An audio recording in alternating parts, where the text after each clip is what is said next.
I'm Heather. And I'm Desiree. And you're listening to the Perpetually Overdue Podcast. Hello, everyone, and welcome to another episode of the Perpetually Overdue Podcast. My name is Heather. And I'm Desiree. And this week, I wanted to talk about something that is a little bit relevant to what is going on in the world right now. Unless you've been living under a rock, you know about the Epstein files being released. And with that, there has been a lot of discovery, a lot of disturbing discovery, and the topic of cults has been resurrected. Not that it's ever really died. Everyone has always had a very deep fascination with cults, myself included. But today we wanted to kind of look at it in a different light, because when we think of cults, we always think of the most extreme examples. And who can blame us? That's what is in the news. That's what documentaries are made about. That is what is discussed. However, there are a lot of cult-like organizations that are working under the radar, a part of religious organizations. I think, and let me be clear about this, we have a background of being Christians, but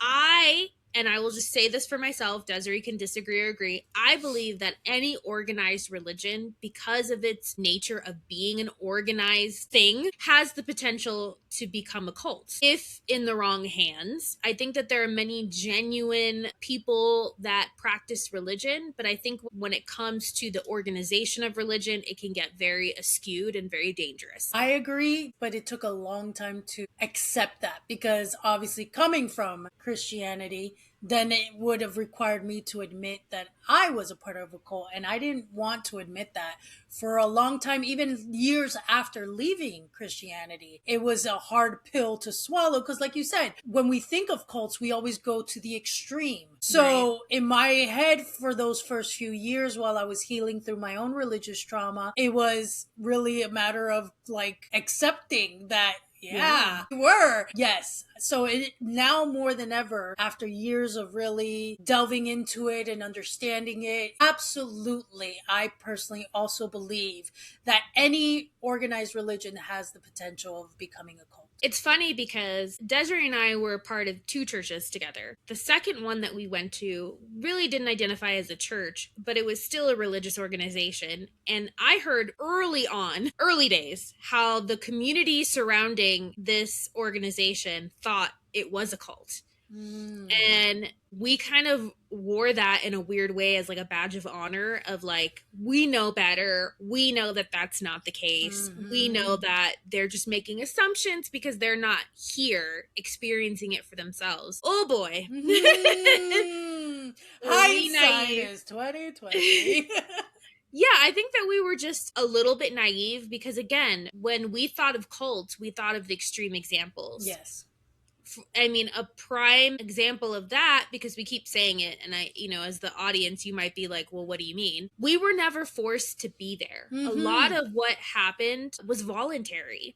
And it was something that you would assume that because it's voluntary, because you're willingly being there and you're willingly participating, that cannot possibly be a cult-like situation, or there can't be abuse or oppression there, and that's just not the case. Because that's, I think, if anything, the sneakiest kind. Exactly. It's the subtle manipulations, it's the nuances, it's the just like the very, just subtle is the only word that I can think of it, but like the subtle control of just your entire persona is shaped by the belief system and is shaped by the people who are running the organization that you're a part of. So let's get into it, because we want to discuss some common traits of cults. And I challenge our audience to just, especially if you're a part of a religious organization, to just hear us out and think about how this could potentially compare to what you experience. And I'm not necessarily talking about the obvious stuff. I'm talking about how these things can be twisted more than anything else. And if you start to see that happen in your own life, I think a lot of people who were formerly religious can relate to seeing these things and not always being able to recognize them in the moment. So, starting with the first one, cults always have the beloved leader. Mm. And it varies in terms of the intensity of the devotion and the adoration that these leaders receive. But there's always a central figure. Yeah. Think of it in terms of church, because again, that's our experience. It's a pastor, Mm-hmm. it's a deacon, it's an elder. It's someone that is a teacher, is a spiritual guide, is dictating to you how you should live your life according to whatever belief system you prescribe to. Mm-hmm. The leader themselves is not the issue. Mm. It's more so the zealous adoration, the unwavering devotion that that leader gets allows them to have any sort of transgression concealed or treated with kid gloves. Mm. A prime example of this is pastors who have committed adultery or have solicited minors, have abused children. A lot of the times when that gets exposed, and that's a key phrase, when. Mm-hmm. When that gets exposed, because a lot of the times that abuse has gone on for some time. Mm-hmm. And nobody did or said anything about it. So that is sort of the concealing of the transgression. I remember the first church that Desiree and I ever went to, they actually had a term for it. It was called covering the pastor's nakedness. Just rage. Mm-hmm. And that was basically, we're putting a blanket over his sin and not letting anybody know. And we're not talking about sins that are not really sins, like, oh, having premarital sex. We're talking about embezzling money. We're talking about soliciting minors. We're talking about cheating, which again is more of a moral thing than a legal thing. But I mean, it runs the gamut. So once that is exposed, a lot of the times you hear how these people are not removed from their position of power and authority over others. They're simply sent away to do who knows what, because there's no transparency when it comes to what kind of treatment they received or what kind of accountability. And then they're allowed to come back 6 months later, a year later, and just like pick up where they left off. And we see that not only in religion, but we see it even with cancel culture. Celebrities who do bad things and then they get canceled, but not really. They just kind of go away for a little while and then they come back and then they pick up right where they left off. No real damage done there. My husband reminded me that in addition to religious leaders, a lot of CEOs of companies are treated like this. The Jeff Bezoses of the world, where there's this weird hero worship and this like they can't do any wrong type of deal. The lack of transparency is also a part of it, is also what makes the beloved leader sort of untouchable, is that everything is sort of kept within a tight knit group of people, trusted advisors or councils or whatever you want to call them, boards if you're in a company, and it never leaves those doors. And so there's never really any accountability there, and you don't know how that relates to you. So for example, if you're tithing to a church, you don't know where your money's going to because there might be a lack of transparency of finances. Again, Desiree and I have been there where our old pastor had like $900 suits and lived in a really big mansion while people in his congregation were struggling. But tithing was always a subject that was brought up again and again and again and again. And the pressure and the condemnation held over you just as a mass, like it was very manipulative, like you don't have to, but if you don't. Exactly. If you want the blessings of God to come into your life, then you cannot withhold. And if you're struggling, you know why, because you're not giving. Yeah, it's all of those subtle jabs. It's like death by 1,000 cuts kind of thing. So those are the things. It's not just a matter of this leader is well liked and he's admired. It's the level in which they become untouchable, and anything that they do is either justified or it's covered and it's sort of whisked away and swept under the rug, and there's never really any true accountability with that. And she said something that slipped out of the tongue because it's 9 times out of 10 a reality. Yes, there are some who are women, but more times than not, it's a patriarchy system.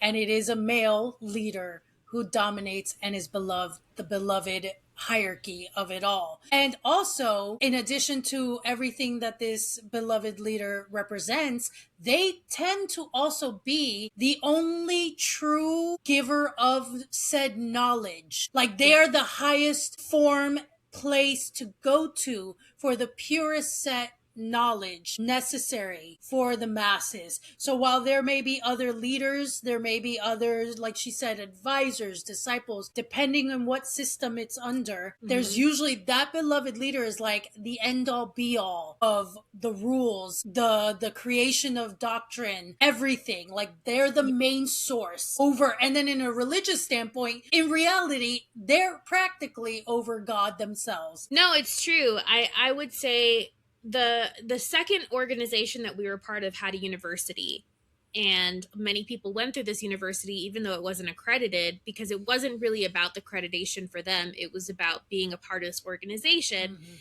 And a lot of people graduated with a degree in theology and was not able to do anything with it because only a specific chosen few were able to teach. And it always came across as protecting the collective, protecting people from potential false teaching, even though these people went through your school. They were taught by you. They are just regurgitating the information that you provided them. But if they didn't fall in line, I guess, in the way that they, and I'm saying this as somebody who has a friend, a mutual friend, Desiree and I have, who went through it, got her degree, really wanted to teach, and was just never given the opportunity to do so, and was kind of like, what did I do 4 years of this university for then? And it was very clear that they never really had any intention of giving her that opportunity. And this was someone who had the personality, the drive, the intelligence, the reputation among people as being a wise person. Sure. So it wasn't even like on the outside personality wise they didn't qualify, like they only had the knowledge, but it takes a whole package. She is the whole package. That would be ideal, really. Really. But we later came to find out that there was a bunch of shady things happening behind the scenes. And I know this person well enough to know that they would have never agreed to keeping those things concealed. And so it makes sense why she could only go so far into the inner circle before she was stopped dead in her tracks. Because I think that there's a certain level in which you have to be in the know in order to continue protecting certain people and protecting what they're doing. Clearly there were many people, not just one, that were being protected and doing wrong. So, and these scenarios, we experienced them. These were the same type of scenarios that carried over no matter where we were,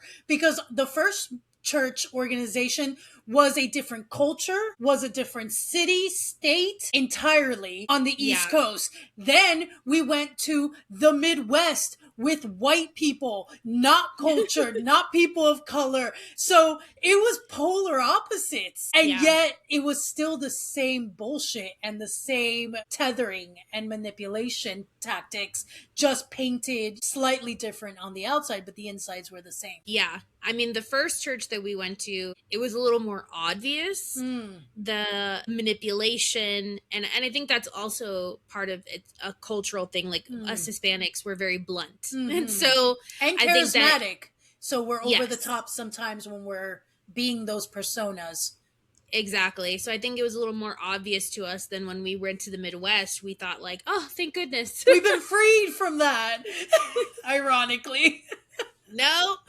And, thankfully, it was many, many, many years after we had left that organization, but also Christianity, that we found out about all the things that were going down behind the scenes. And so even though we were slightly shocked, which is hard to be shocked nowadays when pastors are exposed, but we were slightly shocked but not, I don't know. I think we'd moved past the point of being angry or appalled. I think it was, I felt for me sorry for the people that were still a part of it. I felt sorry for the people who were affected by that. But anyway, moving on. So, actually, as a perfect segue, really a big characteristic of cults, in addition to having the beloved leader, what then needs to trickle down is a group theology. So you got to have the set rules and ideals to kind of put on the board and go, this is what we're aiming for. If you want to be a part of this, this is what needs to be attained. And so usually when you have this sense of group theology, you also get then people having some sort of elitist mentality, because more times than not, cult leaders want to create this way of life that is better and other than. And so, even like, for example, again, because this is our cult experience in Christianity, if you really think about it, Christianity, even with itself, is so divided because there are so many sects to different denominations. You got Baptist, Pentecostal,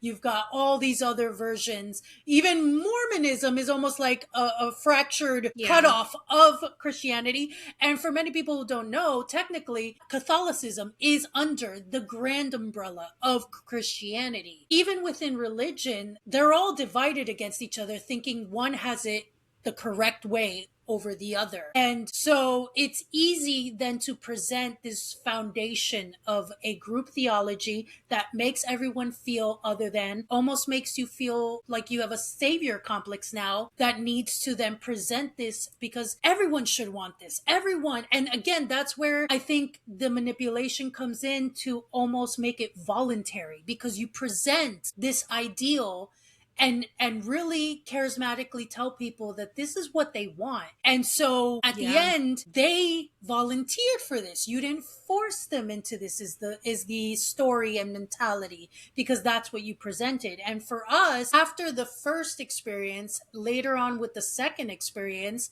when we thought, which was funny, we thought we already knew what we came from was corrupt in our childhood. So when we went to the Midwest to the new organization, we thought we were freed from this oppression, and now we have fallen in the correct formula of Christianity, the true way, what everyone should be doing, what everyone should be aspiring. The language just changes, but it was the same shit.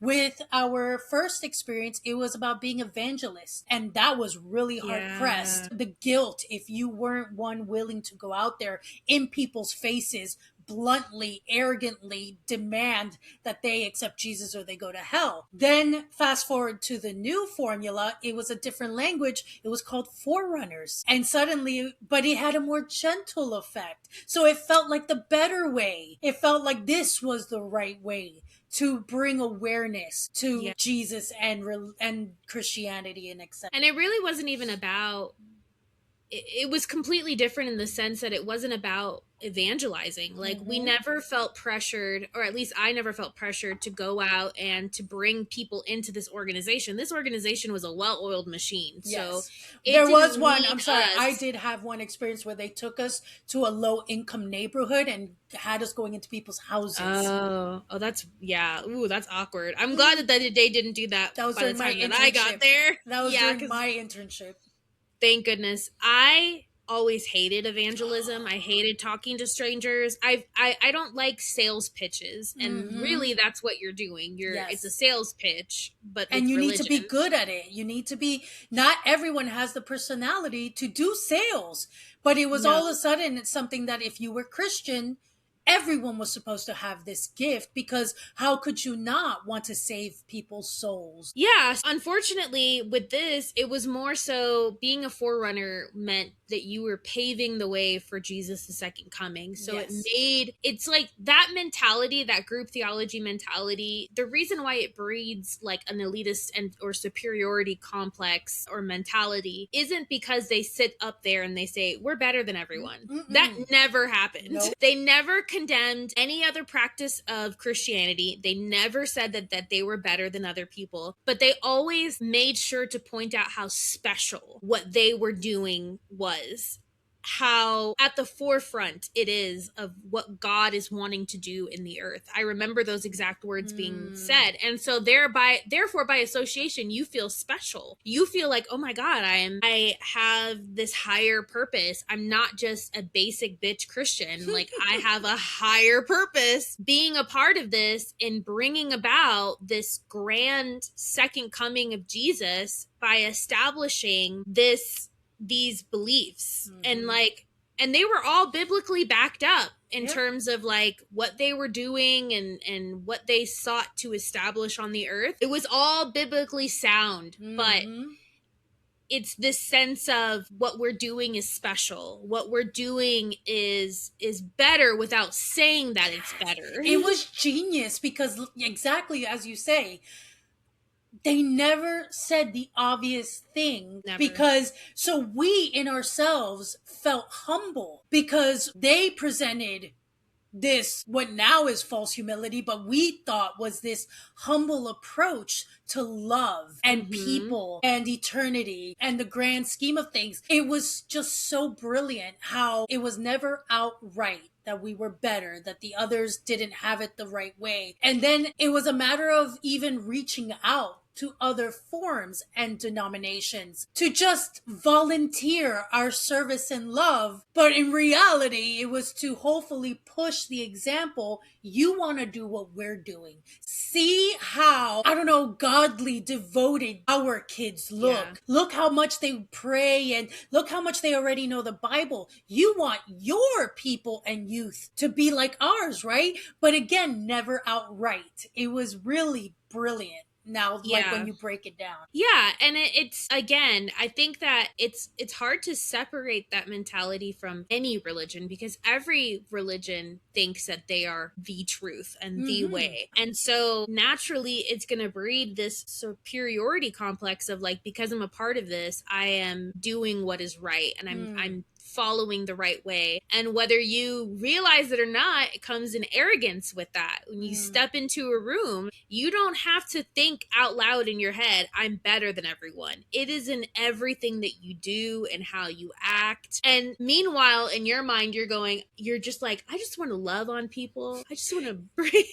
Like you genuinely believe you have the best intentions. Like you genuinely 100%. You're not there at all in any way trying to, you don't feel like you're trying to manipulate. Like that's never your intention going in. Never. You genuinely believe that you're going to show love and an example of love and an example of devotion and service. And that's all you're doing. That's all you want to do. Yeah. That mentality of let us serve you by showing you how to do it right. Exactly. But we never thought of it that way. No, because I do believe that just like there are many people out there that we were very genuine and we did not think that we were perpetuating this sort of elitist mentality or this way of life, that we were just so happy to be there. We were so happy to be a part of something that it was a natural, infectious desire to want other people to experience what you experience. And I think that the organization really used that innocence and that naivety and that love there and gave it a language that seemed like it came from a place of servitude. It came from a place of love, but really it was about control and manipulation. And I think that's one of the aspects of group theology on a psychological aspect, is that at the end of the day, as independent as we are as people, humans, and even those who just have a nature to rebel, which really in the end is just means that they're curious and they want to explore and they want to push boundaries that are in a box. And there's nothing wrong with that because that's how innovation happens. But obviously they're called rebellious in all aspects. But the aspect of group theology is presenting a certain structure of community. And there's a comfort to structure. There's a comfort to knowing what's expected of you that is easy to fall back on because it's less thinking. It's less reason to critically think and problem solve.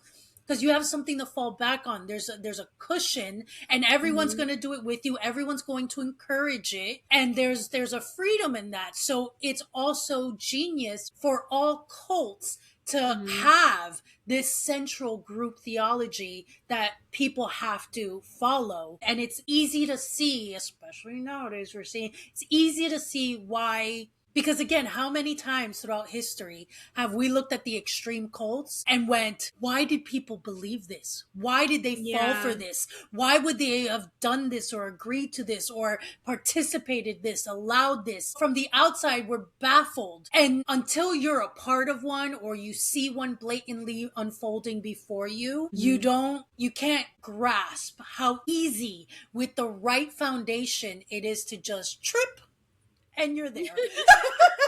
Well, and we can get into this a little bit more, but it has a lot to do with that feeling of being special and the experiences that you have in that place. Now, having been a part of one and then also watching tons of documentaries of other cults that were not as destructive, I would say, but still harmful than, let's say, a Jonestown, where like everyone died. Seeing sort of the beauty in the innocence of so many of the members who really believed that they were doing something great. And I think it's that it is that core desire in us as human beings to be a part of something, but to also be a part of something great. We talk about legacy all the time, and It's why feeling like, people have children. Not even because they genuinely have children, but it's almost like I have to leave a legacy. yeah, and it's having a sense of purpose that is beyond yourself, that feels greater than just existing.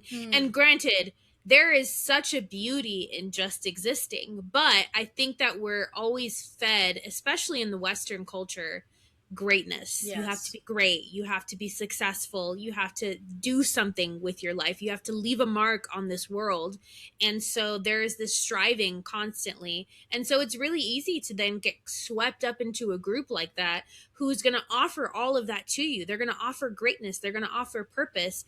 And in the beginning, it always feels wonderful. In the beginning, it's always magical. It's like the start of a new relationship. Yeah. Everything is new and exciting and shiny, and then you start, as you carry on, you start to see the cracks in a lot of those things. But by then, you're so indoctrinated and invested that you don't really want to look at them. You kind of, and then, there's another aspect of it that is another point of why the questioning does not usually have as big of an impact on you when you're so deep into it. But this brings us to our next point.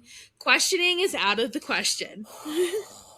Now, again, we have two really good examples of this. Our first example from our first church, it was extreme. Now, questioning was very blatantly and bluntly told to us was not allowed. And if we were questioning the pastor in any type of way, we were in rebellion. Yeah. And that exact language was used. So it was more of like a fear tactic of, you don't want to be in rebellion, you don't want to be on the fringes of this belief system, you want to be pleasing to God, right? So questioning, dissent, or doubt, even doubt, Oh yeah, is highly discouraged. And in some extreme cases, because obviously there are extreme cases of cults, it can be punished. yes. But more often than not, it's not outright punishment so much as it is like subtle discouragement that doesn't feel like punishment, but really it is. So, for example, being ostracized from certain individuals within the group or the group as a whole. Basically, you're seen as a pariah because you are doubting, questioning, rebelling, whatever language that they want to use with it. And its most extreme cases, you will be shunned. And it's not a joke, guys. It almost sounds like a Lifetime original movie, but this is for real. This is personal experience. Yes, Desiree has had personal experience with this, and it was extreme, in my opinion, having been a bystander and witnessing it. It was very extreme. But in our more subtle example with our second church, it's more of being redirected into maintaining and holding on to your beliefs through guilt or fear. So guilt being tugging on your heartstrings of, you want to be a good Christian, you want to be a good person, you want to please God. That's the ultimate thing, this love that you have for this savior. So they pull on those heartstrings to help redirect you. And it's all right there. You know what I mean? In the sense that the whole belief system is designed to make you feel like you cannot trust yourself and your own judgment because the old man grows corrupt. It's not like you become saved and suddenly your old self has been transformed. No, that old self still exists within you and it rebels against the things of God. So you have to keep that person in check. And because that person sounds just like you, how do you know the difference between that person and the person who is trying to genuinely do good and is genuinely wanting to address things that they question and that they have an issue with?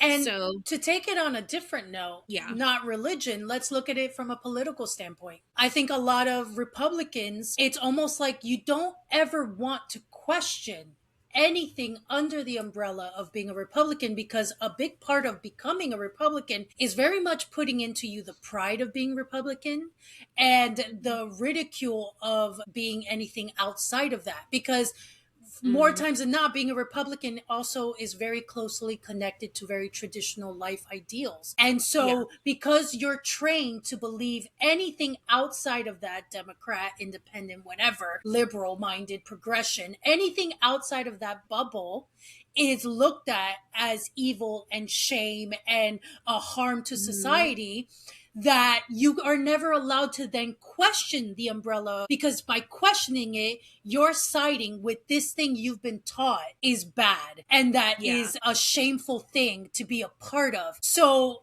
even in those ways, it's subtle and it's never outright. But if you've ever been a Republican, and I was because of Christianity, I thought I was because that's what you were supposed to be. It was very much about training you to believe this is what you need to be, and questioning anything outside of that puts you on that camp, and that camp is bad and you should be ashamed.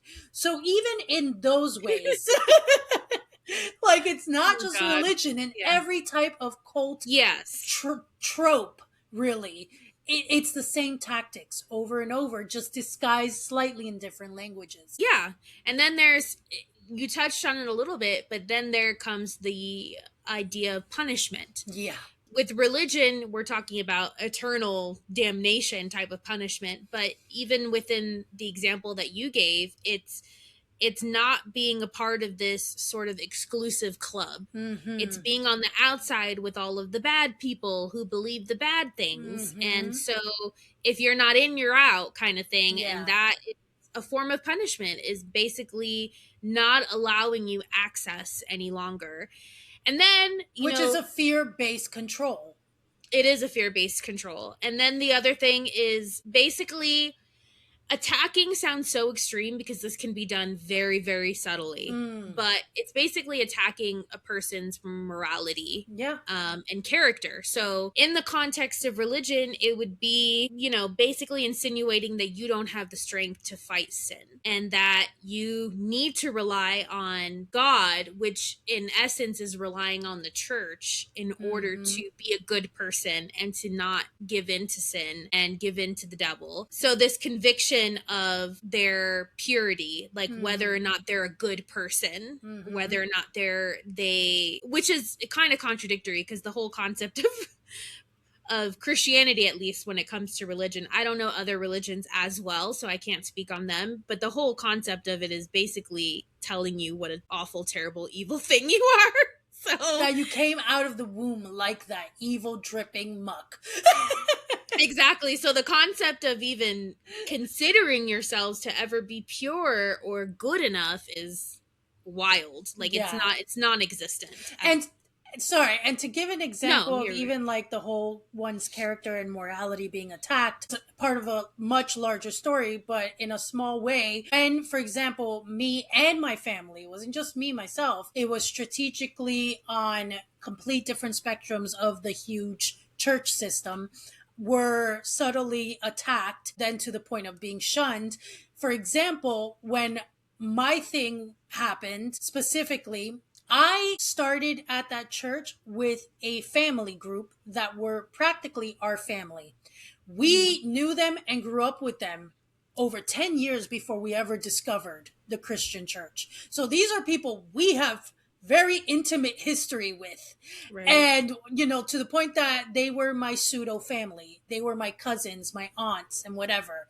And Mhm. so one of my cousins who I was the closest with, so who knew me front and back, because I was basically put on suspension, Yeah. and it was obviously wide known that I was now tainted, hence I was under suspension. When I went to go talk to my cousin, quote unquote, literally she just shut down on me. There was a wall, and I was like, what is going on with you?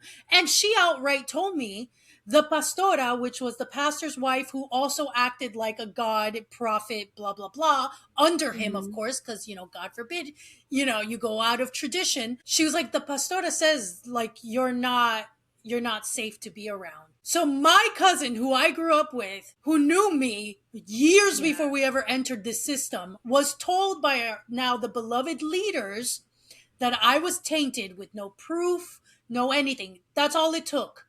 And Tainted now, by association, mind you, because yes, it had nothing to do with anything that Desiree did, but something to do with someone that multiple they, accounts. yeah, that she was whom she was associated with.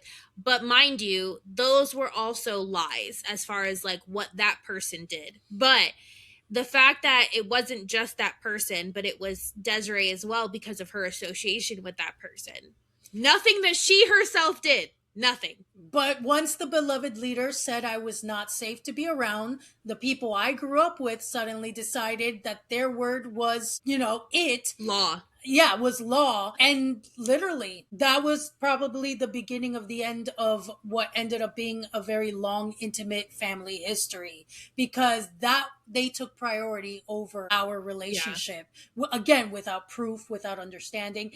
And simultaneously, while what was happening to me, there was a whole other story with my mother, who was very close, who traveled with the pastor. And suddenly now lies were being talked about her. They basically took our character and morality and attacked it through gossip, and then through just like, because really at the end of the day, the only people who should have known were the higher up Yeah, the leaders. leaderships. Yeah. But of course, it's a community and it's a small one.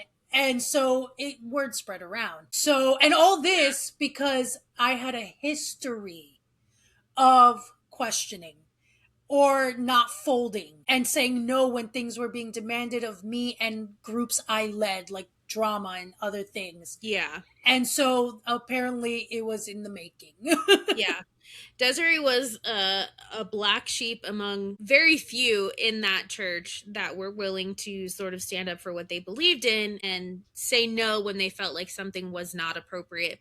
And there's all sorts of corruption that was happening behind the scenes in that church. It wasn't just that we were being asked to do things that were, that we just didn't want to do because we're Yeah. brats. It was like serious shit. Things that And made me uncomfortable that I just couldn't not ignore. exactly. And all the while being extremely respectful while declining and still wanting to be a part of this church because we didn't quite know yet at that time how bad it actually was, because obviously when those things get exposed there's no reason to ever stay or be a part of something like that. But what was really, and again, this ties back to beloved leader of being trusted wholeheartedly, Yep. not being really allowed to question what their judgment is, and it's all under the guise of protection. Yes. And I want to like really nail that point home, is that they will subtly or not so subtly discourage you from associating with someone for your protection. And it's really insulting if you think about it, that you're like, you don't think that I have enough judgment or discernment to see for myself whether this person is a safe person for me to be around. I just need to take your word for it, even though you've shown me no evidence, no proof, no nothing. I just have to take your word that this person is not safe for me to associate with. So anyway. And honestly, that then applies to the next point about in two spectrums about isolation being key, because isolation both in punishment and then as a trait of the community. So Yeah. you have the aspect that the cult will often have polarizing viewpoints, which is easy to see in, organized religion aspects. But again, and this was something that Heather and I talked about, I think, of when we first brought this up, but how we were talking about, if you really think about it. Oh no, it was about your book that she's writing. I was like, when you really think about it, all cults and religion and all these things, it's all the same language. It's all the same thing. So hence, even cults that are not quote unquote religious, they have the same language standards and usually foundation. So, because it's more times than not, if it's not a conservative minded cult, they always take aspects of history, religious organizations, and use it as a base. Yeah. The tactics are always the same. Always the same. So there's always polarizing viewpoints, because that's going to also aid in the superiority complex of what you're a part of and the theology. And then usually because of that, if it's so polarizing and over and other than and greater and better, obviously it immediately isolates you as a community from the rest of society, because it is promoting this us versus them, even within, like I said, Christianity, which is so divided among themselves, within even all the various denominations, it's still subconsciously us versus them. That's key that you said subconsciously, because it's never from the, at least in religion, it's never from the pulpit said that it's us against, but even biblically, you can find biblical passages to back that up, like the world you're supposed to live in the world but not of the be world, of the not world. in it. Yeah. That you need to separate yourself. You can't be unevenly yoked. So you have to separate yourself from everything that is other than what your belief system dictates to you, because it is dangerous. It creates this sense of danger. Like, it's weird because when I was a Christian, and maybe you can relate to this too, I never thought that associating with the world meant that I was going to like walk out the church doors and immediately walk into like a seance or like an orgy or something like that. It was always thinking that somebody was going to try to entice me away from my belief system by peer pressuring me to do certain things that went against what it was. Very after school special. Yes. You know what I mean? Like, or very, hey kid, you want to try these drugs?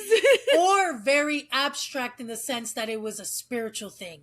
It was a spiritual thing that was going to just somehow magically mist over you. It's going to latch onto you like a demon. Yes, and come home with you to scare you and damn your soul. So there was there was like that fear of something you can't see, you can't control, but somehow you were supposed to sense it before.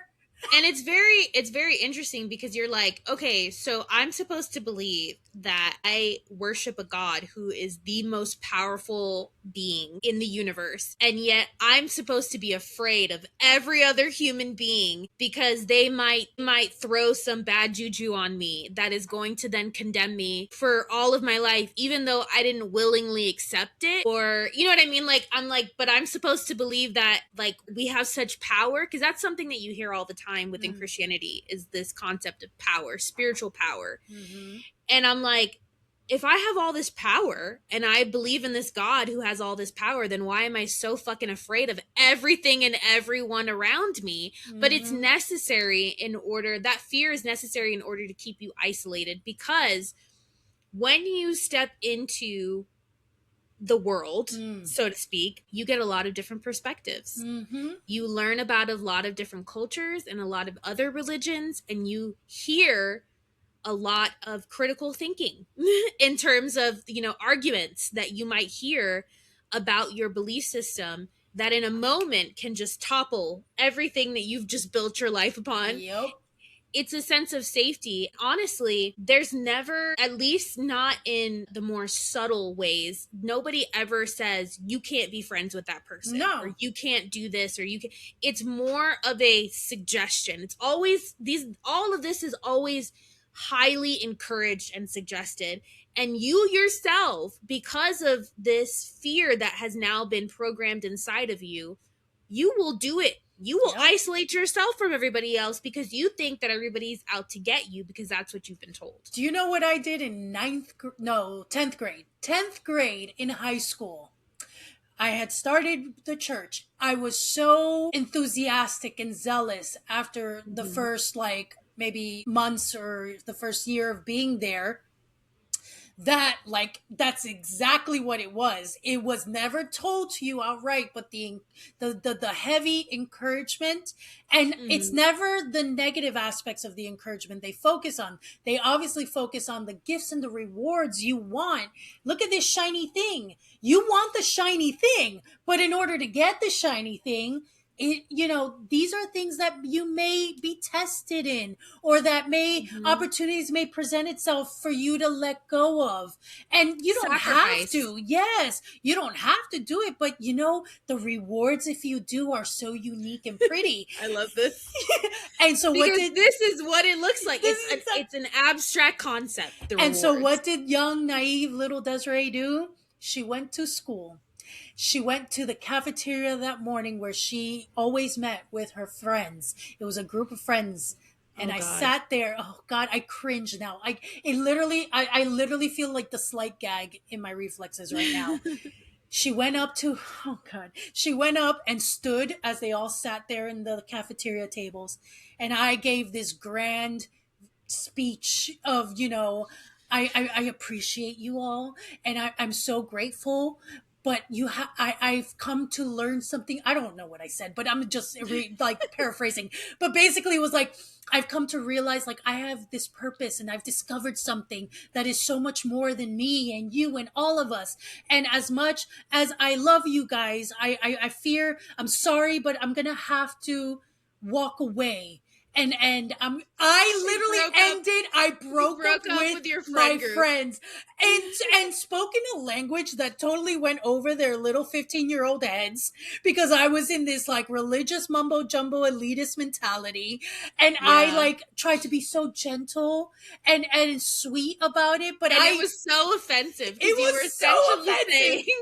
you're evil and I'm Yes, trying to be good, so yes. I gotta walk away from you. Yes. And so I made my speech and I walked away and I left them. I'm sure they were like, the fuck just happened? Oh, they were gagged, Oh, trust for me. sure. But this is the kind of, and again, no one told me to do this, but it was these subtle implications and encouragement and subtle lifestyle suggestions. Again, promoting the abstract shiny thing. You want Yeah. this, and not everyone gets this, because not everyone's willing to sacrifice what it will Mm, take to get yeah. this. And that's when almost now it's competitive. You're It's like, like a it's like a period scheme. You're like, I'm gonna get to the top of the yes, pyramid yes, because there's a pink Cadillac waiting for me at the top. exactly. Oh my God. Oh, And the thing is, I bet you walked away from that at that time. I bet you walked away from that feeling so good. oh, girl, I felt righteous. I felt on top of the world. I was like, I did that. I was such. I love that. I just beat my chest, y'all, if you're not Oh watching. my And I was God. just like, yeah, I did that. Look how faithful I just proved to Devoted. be to my Yeah. God. And Yeah. And you really, okay, wow. We don't want this to go too long, but yes, there's a lot to say here. So the yeah. next point here is you will notice in pretty much any organization, Mm, maybe not on the surface level, the more time you spend there, the more you start to see the day to day. Because mind you, Desiree and I were not just Sunday churchgoers. mm. We were in church every day of the week. That was So our you career. see, yeah, you see so much more, and you really, it's like an acceleration of seeing the cracks in a lot of those things. So you will notice that the individual is never as important as the collective. Yes. Other than the beloved leader, they're the only ones allowed to be the Yes, of important course. individual at the pyramid. Everyone else is Yes. only a collective. The very subtle nuances of this. It's even in the way that you're addressed by the beloved leader or leaders. For example, in the second church that we belong to, there were two names that were used quite often to refer to the congregation, which is beloved or bride, because biblically the entire church is considered the bride of Christ. So it strips away that individual identity and puts you automatically into being a part of a collective, a group. And it's something that you see as very endearing initially, as again, that human need and desire for community and belonging. But without needing to completely give up who you are, which is a requirement to be a part of any type of cult. Yep. You have to completely change who you are and give up a lot of yourself and a lot of trust in yourself in order to be a part of this. Yes. So in addition to sort of making you into that collective by giving you a sense of like unity and togetherness, harmony, belonging, all of that stuff, you will start to see the negatives of that, and when you will see how quickly you as an individual are either forgotten, mistreated, or used for the benefits of the collective. So we talked earlier about the means to the end, right? What you will be doing negatively as a justification to save souls or to whatever, please God, whatever eternal rewards that are promised to you. So a good example of this, my husband and I watched a documentary about the Hillsong Church in Australia. And this is something that I've seen throughout so many church organizations and so many corporations that really push the language and the narrative of we are a family here. Desiree and I used to work at Starbucks. We were partners. You're a partner, and this isn't home, this isn't work, this is the third place. Yeah, you were fed that corporate language, just shoved right down your throat, just like punched down your throat.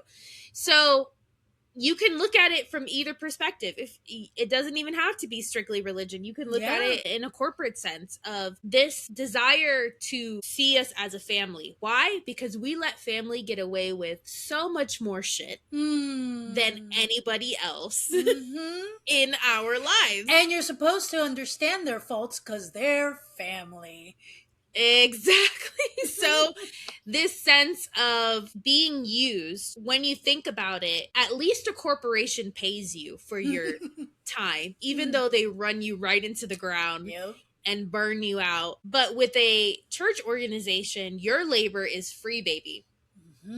It's free 99. Your reward comes when you die. Yeah. And you're supposed to serve not to gain anything, but just because it is helpful to the collective. You're helping the church grow and expand and save souls, which is like the ultimate goal. Like, why you want everybody to not burn in hell. So why would you want to damn anyone to a lake of eternal fire? How cruel of a monster are you? And a lot of people in that documentary specifically just talked about how used they felt by the end of it, because they were not appreciated. They were not taken seriously when they were told, when they expressed that they had been burnt out.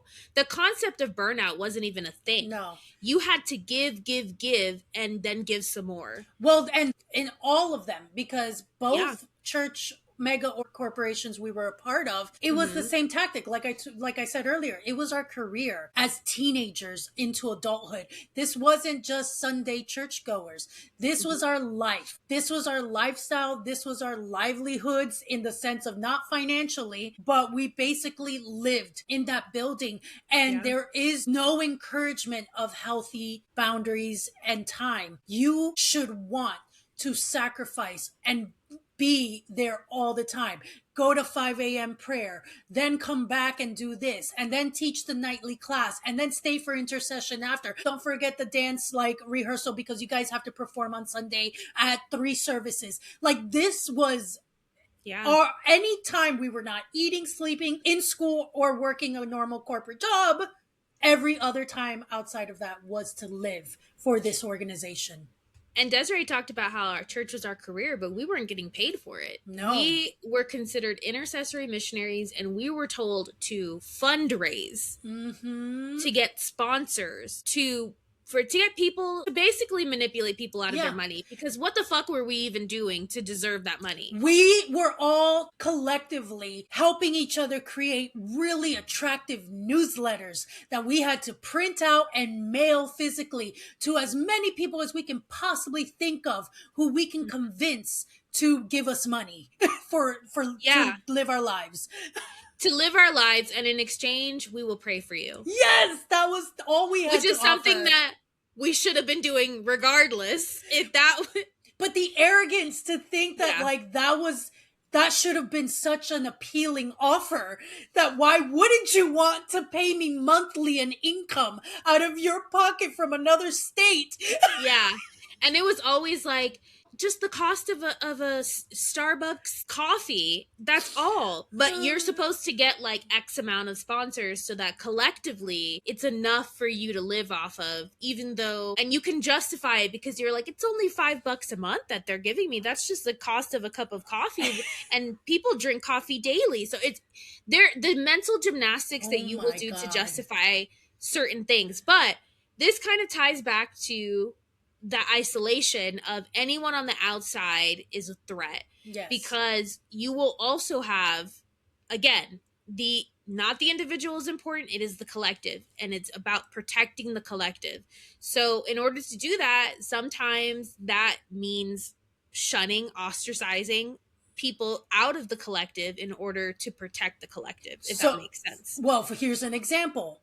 We grew up with a youth pastor, and that youth pastor, we were a part of, and under his leadership I was for over 5 years. He was like also a worship leader, a singer, and he had an amazing voice, so obviously he was used often for both the young and the adult services. And there was a time in his life, I forgot his reasons, but I think he was having also issues, and him and his wife left and became youth pastors at a what shouldn't have been a competing church that was also made up of now a leader who used to be a part of our church also left to pastor their own. They were looked at as like drama. It was so soap opera. So suddenly here was now the constant threat that we were being given, especially the youth, about don't you dare go see Pastor C. Don't go and see what they're doing. Don't communicate with them. Don't go visit them. It was very like put down that it was dangerous. They were afraid that they were going to whisk us away. And they did. And they did. Well, no, we left voluntarily. Well, no, yeah. I mean, they didn't whisk us away, but of course that was the narrative I'm sure they played with after. Oh, yeah. Because years later, we did end up actually going over there when what happened to me finally was like the nail on the coffin that was like, and we're done. But mind you, they were just as misguided as the previous church because they put us right to work. Yeah. They didn't care about our mental health. They didn't care about any trauma that we may have endured. They were like, oh, you're here? Great. You know how to do these things. Get to work. But it was the same thing as the Midwestern organization, is that we thought we got freed from one thing and came to the better thing. The thing that understood that this was not good or healthy, even though it emulated the exact same formula, leadership, scheduling, everything. It's the same thing as if a company promotes work-life balance, but then asks you to sacrifice your lunches, to sacrifice your weekends, to stay extra. That is not work-life balance, business. You know what I mean? And so, and the concept of self-care or work-life balance was non-existent within religion. You think corporations are bad? Guys. Do you think corporations are bad? Churches are far worse, because not only will they use you up and then spit you out and not, make you feel guilty for your own burnout, that you're not taking care of yourself enough spiritually, when really you just need a fucking nap and a meal. Probably they won't counsel you through it. They'll just throw out some generic advice and send you on your way, because there is an entire line of young, impressionable minds behind you that can take your position in literally 2.5 seconds. They don't need you. No. They don't care about you. Like Desiree said earlier with the rewards, it is always disguised as for your benefit, for your protection, for your benefit. And it makes you feel loved and cared for, but really, it's a way to keep you away from the truth. Same thing with like former members who left. You were highly encouraged not to associate with them. Again, do not be unevenly yoked. And it's quite possible that they found out something or that they endured abuse or mistreatment. And now they don't want you finding out about that and thinking critically about it and coming to your own conclusion and judgment about it and deciding that this is not morally okay. I remember when Desiree was going through everything she was going through with herself and her family with that church, she didn't even like me. We hardly liked each other. And yet I was like, this is wrong, because I at least know her well enough to know that she is not a bad person. The person who knew me least of the people that I had intimately surrounded myself with, she is the only, and I'm talking about there was hundreds of us in the whole church, and the youth was maybe like 150 of us, maybe. I think it was bigger than that. It could have been bigger, honestly. I saw it go through different growth spurts. So maybe I was there more towards the beginning when they were smaller and then saw them grow. So I'm not talking about like a small group of people. I'm talking about a significant amount of people who I practically saw every single day of my life for years. And she's the only one who stuck by my side out of all of those people at that time. Because I was like, this is wrong. Like, I don't like... She was like... I don't need anybody to tell me. And I also did not have a close personal relationship with the pastor or the pastor's wife. So it was easy for me to but I did have somewhat of a relationship with Desiree, even though she didn't like me and I really didn't care for her either. Yeah. But there's a difference between not liking someone and deeming them as a bad person, as a, an evil person, as somebody that you need to. And I was shocked at how many supposed best friends turned their back on her just because. And I was saying this to Nick the other day, that I was so glad that I went through, as much as it hurt, the heartbreak of leaving religion in my 20s, my mid to late 20s, because if I had been 40, 50, 60 years old, can you imagine? We're talking about changing everything about yourself, like completely stripping away your entire identity, everything that you built your life upon, everything that you believed wholeheartedly, and starting from scratch again. Which is what we had to do approaching 30. Suddenly, our 20s were gone.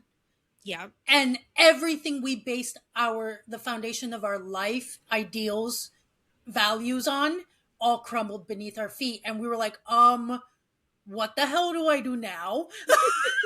No, it's true. And I'm too old now.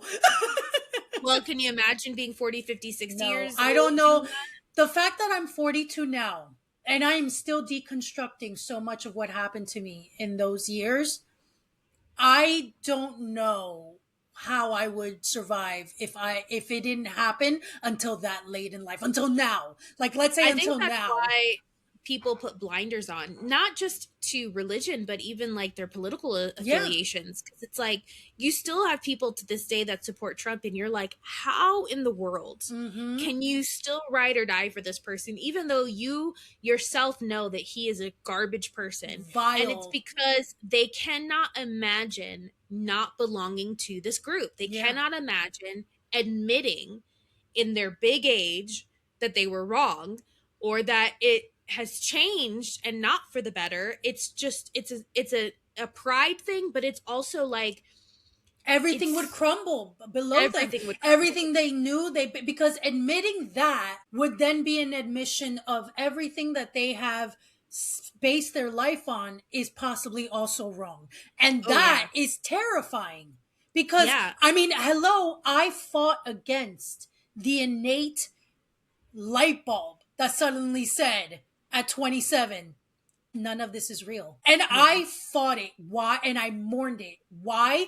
Because I knew, I was like, no. I gave so much of my life to this. I know this. I'm comfortable in this. I don't want to accept that suddenly I don't believe in this anymore. I didn't want to accept it because it was terrifying to think, then what do I do? Because accepting this means everything I literally would die on a hill for is Yeah. not real.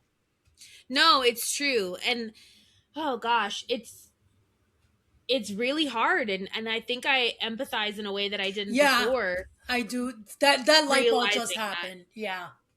Cuz I was like, "Oh shit." Like the and this is not to toot our own horns, but the bravery that it takes to completely deconstruct your life at any age, but especially when you're older, is I I don't yeah. Anyway, Wow. other the other point to the whole individual is not as important as the collective is your standing within that organization or your value will be measured about how you benefit the collective. Think Mm-hmm. about positions, hierarchy. Mm-hmm.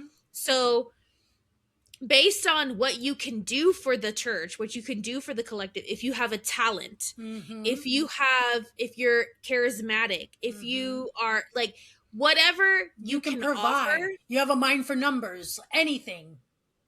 that will be you will be slotted in. And Yep. sometimes it doesn't matter on the corporate side of things. Sometimes you have people who are not actually intelligent enough to do the job, but they're charismatic enough. Mm-hmm.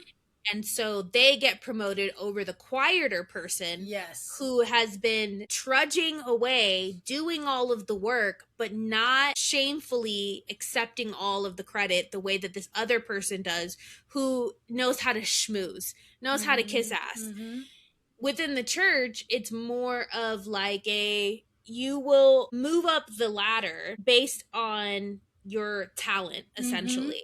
Well, here's the genius part, because again, perfect example. When I got recruited into the the way they started it was they brought someone who came over, very Jehovah's Witness, came over to the house, gave their pitch. For a year, they ended up having meetings at my house. Mm-hmm. Eventually, because we started getting too big, the church demanded, obviously we didn't know this until later behind the scenes, church demanded bring them now to the physical church. They have to become a part of the physical church, even though we were technically a part of it through this person from the church who was teaching at our house. So literally the first day I walked in there, the leader comes up to me. What do you like to do? So it's more about, I want to make you feel comfortable. I want to get you Yeah. excited about, do things that you like. What do you do? I was like, well, I'm a dancer. Perfect. We'll get you in dance team. What else? I mean, I like to sing. Great. We'll audition you for the chorus. Literally, it was the first day. And within the end of that week, I was in the dance team. I was a part of the choir. I was already in points of being integrated and slowly worked up to leadership status when I ended up filling a hole in something that they needed. But again, the way it was this is for the collective, but because I was still too new to have that mentality yet, I hadn't been Mm-hmm. trained into that yet, it was presented as something exciting to benefit me so I can feel part of the community, so I can be a part of things that I enjoy. So that was also a tactic on how to Yeah. approach it. And you'll know when it's about you or it's about the organization as a whole, because when you express fatigue, when you Mm-hmm. express any sort of negative emotions, Resistance, any resistance. resistance, how they handle it will tell you everything that you need to know. So if they disregard those feelings, if they try to just put a bandage over them and still encourage you and push you to keep going, or if they blame you for your own Mm-hmm. burnout and make you feel like it's your responsibility to take care of yourself, not us, even though they're asking you all of these things and there's all this expectation, and there is a quiet punishment if you don't follow through with these things. You're not reliable. Mm. That is how you will know that it's not about you as an individual, that you are not cared for as an individual. It is about what you can do for them and what you can do for the collective. And then the last point, and granted, there are many more, but these are just some of the traits and aspects of all types of various cults that you will come across is seeing control through diminishing, which we have touched on already Yeah. in different ways. But essentially, the leader and the leaders under the leaders, it's like a pyramid scheme, they will maintain control over the Yeah. collective, usually by stripping you of your identity. As again, like we said earlier, it's no longer just you, it's about your benefit to a whole. And Yeah. so in order to be a benefit to a whole, because again, we're all also kind of told we're all brothers and sisters, we're all of the same blood cloth, whatever. So, Yeah. little languages. And again, we're talking about religion, but every cult, even that claim not to be religious, take the same formulas from these examples of history that have created organized religion and been able to control people through organized religion. And Yeah. so, in addition to stripping them of their identity, you make people distrustful of their own judgment. You Mm-hmm. get them to question when they do have doubts. And when they are starting to question, you have to create a narrative that is going to make them question whether they know enough. Yeah. And then if they are struggling, there's got to be a reason behind it. So for example, for me, whenever I did doubt and question, it was always a matter of, then you're not praying enough, you're somehow not close enough to Jesus, because you haven't either been praying every day, Yeah. you haven't done this or that, you've let some sin secretly somehow in your life that it has now caused, somehow again you are at fault. And that's Yeah. the only reason why you're questioning. So now you doubt yourself, thinking, I can't trust my own judgment or Mm-hmm. discernment, because obviously I'm told if I'm questioning at all, I Mm-hmm. did something wrong. No, true. I think that's the biggest thing. That was the hardest thing for me to build back up again after leaving religion, is that I could trust my own intuition, my own Yeah. inner consciousness, my own judgment was really, I had been trained for so many years that I cannot trust myself because the flesh grows corrupt and it rages Mm. against the things of God. And so when the flesh is saying this is wrong, or what you deem as the flesh, it's really your discernment going, that doesn't feel right, but you're told not to trust that feeling. Mm-hmm. You're only told to trust what the Bible says and what your leaders tell you and what the religion dictates to you. In the same way, if you were a part of a corporation, the blame is placed back on you of your burnout. It's your responsibility to maintain work-life balance. It's your responsibility to have boundaries and to say no, even though there is implied punishment when you do say no, and when you do try to have balance, or when you do try to have boundaries with certain things. It strips you of all of that. It strips you of all of your boundaries, and then it keeps you continuously striving to like this unattainable level of devotion, whether that's to a job or whether that's to a church organization. So it's like this vicious cycle of helplessness because you can't trust yourself, and inadequacy because you're never going to be good enough. Oh my god, how did I do question how we stayed in that for so long, that shame cycle. And Because love was the sneaky fake promise and factor. I mean, it was just really well done, that in the end it's looked at as something that's supposed to be pure and beautiful and loving. And so obviously anything outside of that, we're at fault. And yeah, we have to keep striving to be better so that we can be in that center of pure and loving. And it was this roller coaster. I remember referring to it as a roller coaster even at like 17, 18, 19, of mm, just like never feeling emotionally regulated, and always mm, thinking that it was because I was young and immature, and not because I was constantly being manipulated and controlled and run into the ground as far as like what I could give and what I could offer at such a young age. yeah. And it wasn't until leaving that when I realized what actual peace could feel like. Mm. Because my peace was always fleeting when I was a Christian, because the doubts would inevitably start to leak in. The bad feelings of just feeling underappreciated and like feeling invisible sometimes, or being made to feel bad. Like I had done something wrong when I knew that my heart was genuine. It was Mm-hmm. just this never ending up and down, up and down, up and down. Mm-hmm. Cause then you would go on a single retreat and your whole life would change. My gosh, which is why it was strategic to have at least 2 a year. Yeah, because those retreats would get you through, honestly, You would the come day to back day. and be like, I am ready to take on the world. Yeah, you would be radicalized Yeah. essentially Yeah. because for the first Think of those time, business conferences that do the same shit, or the yeah. Tony Robbins conferences. It's all the same formula. It's all the same thing. Now, we're not saying by any means, just to maybe we should have prefaced this at the beginning, but we're not saying that you can't be a part of any sort of organization, religion, whatever. That is entirely up to the individual. Yeah, Your that's journey is your journey. yep.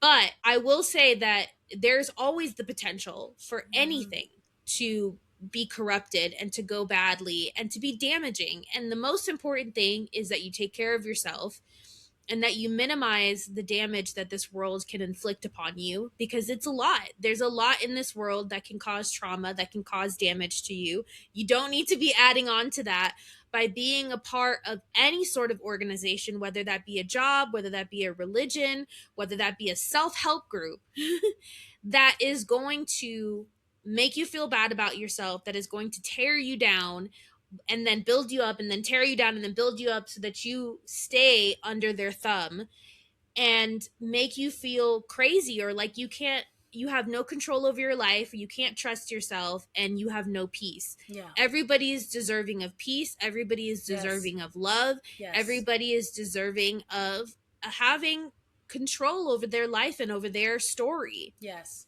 And at the end of the day, we are just presenting facts of history that is repeated time and time and time and time again. And So, our own experience. yeah. So, in addition to things that we personally experienced in a decade aspect of our time, not a couple years when we were young, like this was like for from 15 to 27. Yeah, it was a It long was a time. long time. So in various different umbrellas of it, so saw it in so many ways, and always got to some point of leadership in either place. So always got a peek behind the curtain at all the various locations. And then coming out of that, needing to deconstruct that took a lot of research and a lot of coming across other people's experiences and stories.